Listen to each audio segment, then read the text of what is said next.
Video শ্যুটের পর এই ড্রেসটা আমি তোমাদের সাথে ফার্স্ট টাইম শেয়ার করতে চলেছি। সো আমি ফার্স্টেই কিন্তু স্কিন কেয়ারটা প্রত্যেকবারের মতনই সেরে নিচ্ছিলাম। আচ্ছা, তোমরা কে কে মেকআপ করার আগে স্কিন কেয়ার করে নাও? জানো তো, আমাদের প্রত্যেকের স্কিনের জন্যই একটা দারুণ গ্লোয়িং স্কিন দরকার, কিন্তু আমরা সেটা না করে ফার্স্টে আমাদের মেকআপগুলো অ্যাড করে দিই। তো আমি কিন্তু ফার্স্টেই আমার স্কিন কেয়ারটা খুব ভালোভাবে সেরে নিই। আর জানো তো, লোশনটা অ্যাড করার পরে আমার ফেসে কিছুটা না পাউডার দিয়ে অ্যাপ্লাই করলে আমার ফেসটা ভীষণই অয়েলি হয়ে থাকে। তারপরেই আমি অ্যাপ্লাই করে নিচ্ছি প্রাইমার। আর হ্যাঁ, এর আগের বারে একজন আমাকে কমেন্ট করেছিলে এই প্রাইমারটা কি কোম্পানির। তো আমি তাকে বলে রাখি, প্রাইমারটা কিন্তু ল্যাকমি কোম্পানির। সো তোমরা এর আগে অনেকেই আমার সাথে অনেক রকমের কমেন্ট করেছিলে এর আগের গেট রেডিটাই। জানো তো, তোমাদের সব থেকে বেশি আমার ভালো লাগে তোমাদের মিষ্টি মিষ্টি কমেন্টগুলো। আর আজকের ভিডিওটা আমি তোমাদের সাথে বলেছি একটু অন্যরকমভাবে শেয়ার করব, কারণ আজকে খুব শর্টসভাবে তোমাদের সাথে দেখাতে চলেছি।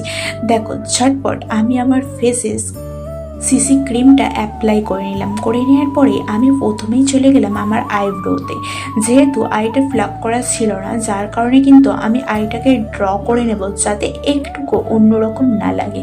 আমি এর আগের বারেই তোমাদেরকে বলেছি, আমি কিন্তু আইপ্যাডের যে ব্ল্যাকটা থাকে সেটা দিয়েই আমি আমার আইব্রোটাকে ড্র করি, কোনো পেন্সিল ইউজ করি না। দেখো দুটো আইব্রো কীভাবে আমি ড্র করে নিয়েছি। তারপরেই আমি পরে নিই কাজল, কারণ প্রত্যেকটা সাজের ক্ষেত্রে কাজলটা না পরলে সেই সাজটা পুরোপুরি ইনকমপ্লিট থেকে যায়। তারপরে আমি হালকা করে একটা শ্যাডো ইউজ করছিলাম। আর সব থেকে আমার কঠিন যেটা লাগে সেটা হলো আই মেকআপ, কারণ আই মেকআপটা যদি একটু নষ্ট হয়ে যায় পুরো সাজটাই কিন্তু বেকার হয়ে যায়।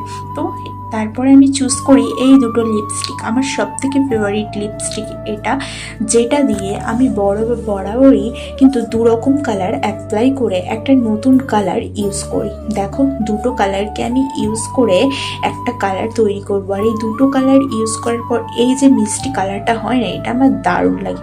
তারপরে আমি হালকা করে হোয়াইট টোন পাউডারটা আমার স্কিনে অ্যাপ্লাই করার পরেই দেখো আমার পুরো কিন্তু মেকআপ কমপ্লিট হয়ে গেছে। তারপরে আমি চুলটাও হালকা করে বেঁধে নিই।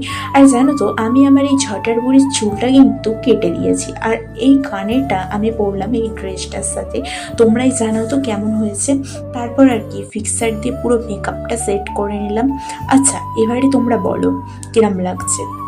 আর এই দুটো চুড়ি, এই কালার দুটো কিন্তু আমি আলাদা আলাদাভাবে কিনেছিলাম, কিন্তু তোমরা দেখে বুঝতে পারবে, তোমরা ভাববে এই ড্রেসটার জন্য এই চুড়িটা কেনা, কিন্তু না গাইস, আমি দুটো চুড়ি সম্পূর্ণ আলাদা আলাদা জামার জন্য কিনেছিলাম।